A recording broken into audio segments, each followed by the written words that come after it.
26 अक्टूबर की सुबह इजराइल ने ईरान पर हमला कर दिया। सोते ईरान की नींद बमों की गूंज से टूटी। इजरायली सेना ने कहा कि हमने ईरान पर भयानक हमला किया है। ईरान ने शुरुआती हमलों पर तो कुछ नहीं कहा, लेकिन फिर दोपहर तक ईरान से खबरें आने लगीं कि ईरान पर हमले से कुछ खास नुकसान नहीं हुआ है, बेहद लिमिटेड नुकसान हुआ है, इजराइल खामखा शेखी बघार रहा है। ईरान ने इजराइल की जमकर खिल्ली उड़ा दी, कहा कि मीडिया में फर्जी खबरें चलाई जा रही हैं, जिसके बाद भारत में बैठे इजरायली दूत का गुस्सा फूट गया, खुली चेतावनी दे डाली। ईरान को कहा कि यह जो हमला है और तेज हो सकता था, लेकिन हमने छोड़ दिया, वरना हम चाहते तो जवाब करारा दे सकते हैं। जी हां, भारत में बैठे राजदूत रोवेन अजार ने ईरान को तगड़ा जवाब दिया है।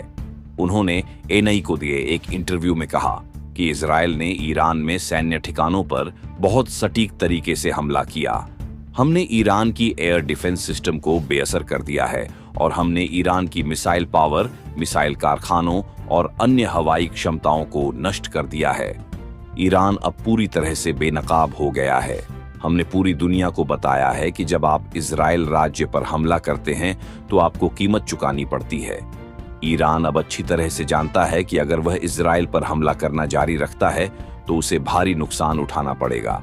उन्होंने कहा कि उम्मीद है कि ईरान अब और जवाबी कार्यवाही नहीं करेगा, लेकिन अगर वह फिर से जवाबी कार्यवाही करता है तो उसके परिणाम बहुत पूरे होंगे। हमारा संदेश स्पष्ट है, यदि आप हम पर हमला करना बंद कर देंगे तो हम आप पर हमला करना बंद कर देंगे।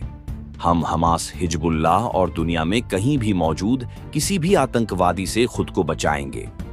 हम क्षेत्रीय संघर्ष से रुचि नहीं रखते हैं। उन्होंने आगे कहा कि इजराइल हमेशा युद्ध विराम के लिए तैयार है। हम चाहते हैं कि हमास हथियार डाल दे और बंधकों को रिहा कर दे।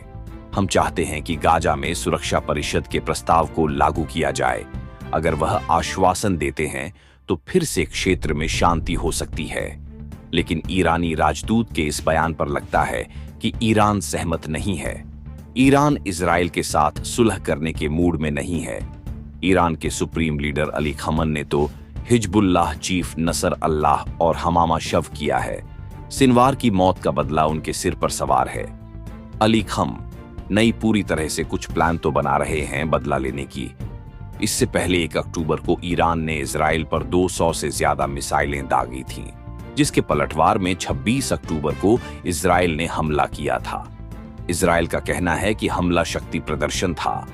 वहीं ईरान इस हमले की खिल्ली उड़ा रहा है, जिसके जवाब में भारत में इजराइल के राजदूत ने ईरान को चेतावनी दे डाली। कहा कि इस हमले को वार्निंग के रूप में लीजिए, अब हमला मत कीजिए, वरना अगर हमला होगा तो अंजाम भुगतना पड़ेगा। अब देखना होगा कि ईरान की तरफ से क्या कुछ प्रतिक्रिया सामने आती है। फिलहाल इस हमले पर आपकी क्या राय हमें कमेंट करके जरूर